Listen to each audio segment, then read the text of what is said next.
এই কিংকং একদিন কুকুরের মতো দেখতে বিশাল প্রাণীদের হাতে পড়ে যায়। এই কুকুরগুলো তার মতোই বড়, আর তারা দল বেঁধে কিংকংকে তাড়া করে। কিংকং প্রাণ বাঁচাতে একটা উঁচু পাহাড় ডিঙিয়ে পালায়, কিন্তু সেই কুকুরগুলো পেছন ছাড়ে না।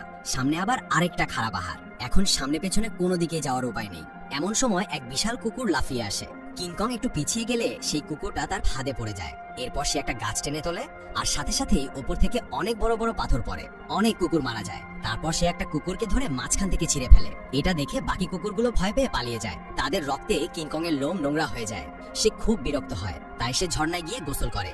গোসলের পরে দুইটা কুকুরকে ডিনার হিসেবে ধরে আনে, কিন্তু খেতে যেতেই দাঁতে ব্যথা শুরু হয়। তার দাঁতে পোকা ধরেছে। এই সময় একটা টিকটিকি এসে খাবার নিতে আসে। কিংকং এর ভাগ্য খারাপ, কখনো কেউ তাড়া করে, কখনো খাবার নিয়ে যায়। আর খেতে পারলো। দাঁতজ্ঞানীরা মনিটরে দেখে কিংকং অনেকদিন ধরে নিচে হাঁটছে। ভাবে সে সঙ্গী খুঁজছে, কিন্তু হঠাৎ সে উপরের দিকে ফেরত আসে। সবাই ভাবে কিছু একটা হয়েছে। সে উপরে এসেই একপাশে শুয়ে থাকে আর কাঁদে। তার মুখ খুলতেই দেখা যায় তার দাঁত পচে গেছে।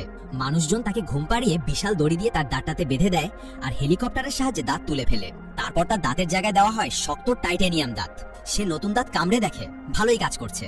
এরপর মানুষজন আবার তাকে নিচে পাঠায়। কিংকংও ফিরে যেতে চায়। সে পানিতে লাফ দেয়, আর মানুষদের ফ্লাইং শিপও তার পেছনে যায়। সবাই চোখ খুলে দেখে তারা আবার পৃথিবীতে চলে এসেছে। কিংকং তাড়াতাড়ি বাড়ি ফিরতে চায়, আর মানুষজন চিন্তায় পড়ে যদি কেউ আক্রমণ করে। তাই তারা তাদের শিপের রং বদলে ফেলে। তারা নিচে গিয়ে দেখে 1 নম্বর পোস্ট আলোয় সে দেখে মাটিতে পড়ে আছে অনেক গরিলার মাথা। একটা ঝর্ণার ভেতর দিয়ে এগোতে যেতে চায় না, কিন্তু গর্জনে ভয় পেয়ে সামনে হাঁটতে শুরু করে। একটু হাঁটে, আবার থেমে পড়ে। কিংকং কিছু বলে না।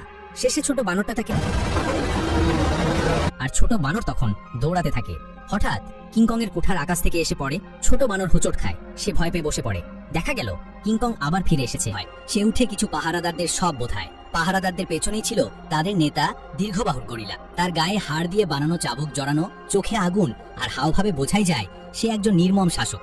দীর্ঘবাহুর গরিলা এক লাফে নিচে নেমে আসে, ধীর পায়ে আঘাত করে গর্জন দেয়। এই সময় নেতা হঠাৎ আক্রমণ করে বসে। কিংকং তার যুদ্ধের কুঠার তুলে নিয়ে হামলা করে, কিন্তু নেতাও কম চালাক না হলে নেতা হয় কিভাবে? এইবার চাবুক দিয়ে কিংকং এর গলা পেঁচিয়ে ধরে, কিন্তু কিংকং তাকে ছুঁড়ে ফেলে দেয়। পাহারাদাররা সাহায্য করতে চাইলেও নেতা তাদের থামিয়ে দেয়। গরিলারা উল্লাসে গর্জন দেয়। নেতা হঠাৎ হাড়ের চাবুকের মাথা দিয়ে ইশারা করে। বরফ বানর কিংকং এর দিকে বরফের শ্বাস ছুঁড়ে মারে। কিংকং কুঠার দিয়ে প্রতিরোধ করে, কিন্তু বরফ বানর আবার আক্রমণ করতে গেলে ছোট বানর তাকে গুহার বাইরে যাওয়ার ইশারা করে। কিংকং আর দেরি করে না, গুহার মধ্যে লাফিয়ে ঢুকে পড়ে। নেতা সঙ্গে সঙ্গে সবাইকে নির্দেশ